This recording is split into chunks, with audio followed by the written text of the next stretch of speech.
Chapter 17. The Popes and Liberal Catholicism.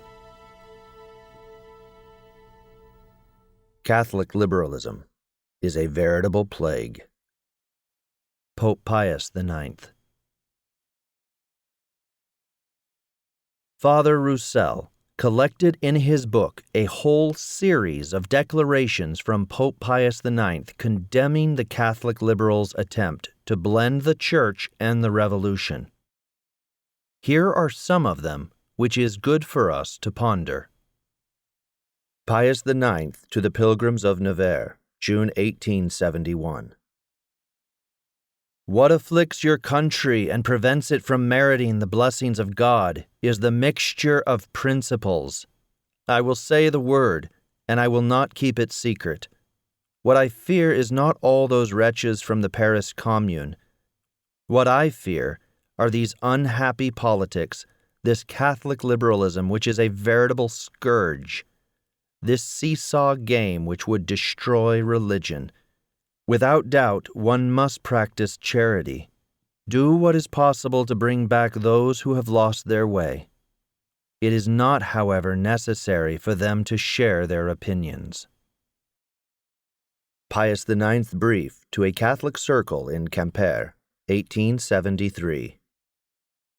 Therefore, Venerable Brother, notify the members of the Catholic Association that on the numerous occasions when we have reproved the partisans of liberal opinions, we have not had in view those who hate the Church and whom it would be useless to name, but rather those whom we have just indicated, who, preserving and supporting the hidden virus of the liberal principles that they have absorbed with milk, under the pretext that it is not contaminated with an evident malice, and is not, according to them, detrimental to religion, to easily infect the minds and thus propagate the seeds of those revolutions from which the world has been shaking for a long time. Pius IX's Brief to the Catholic Circle in Milan, 1873. Nevertheless, and although the children of the world are more clever than the children of light, their ruses would doubtless have less success if a great number among those who carry the name of Catholic did not extend to them a friendly hand.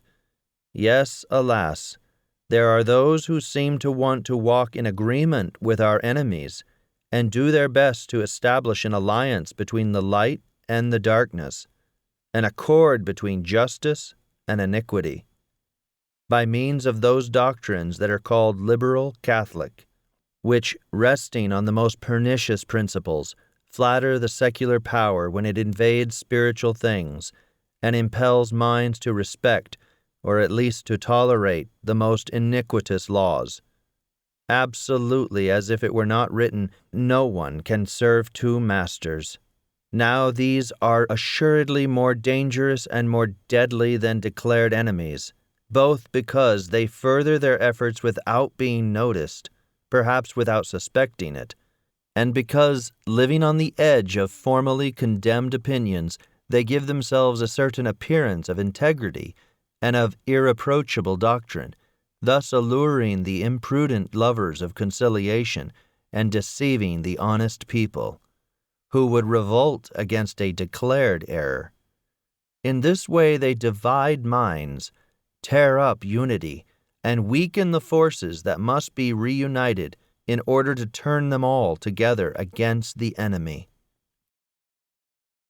Pius IX's Brief to the editors of a Catholic newspaper in Rodez, December 1876. We can do nothing but approve of your having undertaken to defend and to explain the decisions of our syllabus, especially those which condemn the so-called Catholic liberalism, which, counting a great number of adherents among upright men themselves and seeming to deviate less from the truth, is more dangerous for the others, as it more easily deceives those who do not keep themselves on their guard, and destroying the Catholic spirit imperceptibly and in a hidden manner, diminishes the forces of the Catholics and increases those of the enemy. End quote. Can Catholic liberals dare, after such condemnations, to refuse the epithet of traitors, of turncoats, of dangerous enemies of the Church. To finish with Catholic liberalism considered in general, here is the judgment of an authorized witness, Émile Keller, French deputy in 1865, in his book The Syllabus of Pius IX and the Principles of 1789. He writes, "What is, then, this transaction which has been pursued for long years and which is formulated today in a manner more and more urgent? What place do they want to give to the Church in an edifice from which it was first to be completely excluded? Liberals and governors accept it willingly as an auxiliary.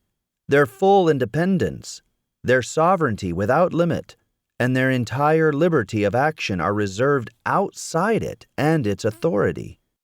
They give up to it the realm of consciences, provided that on its side it leaves politics to them, and recognizes the social efficacy of the modern ideas known by the name of Principles of 1789.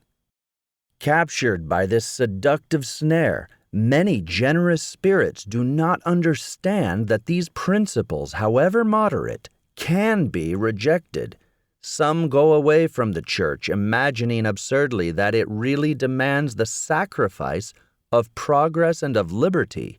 Certain others, on the contrary, not daring to deny the virtue of the modern formulas, make laborious efforts to persuade the Church to accept, like them, the reconciliation that is offered to it.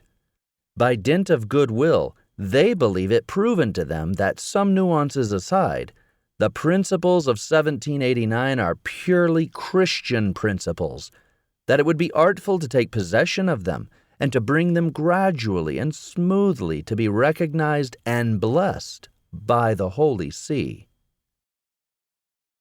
That is it. That is exactly what took place at the time of Vatican II.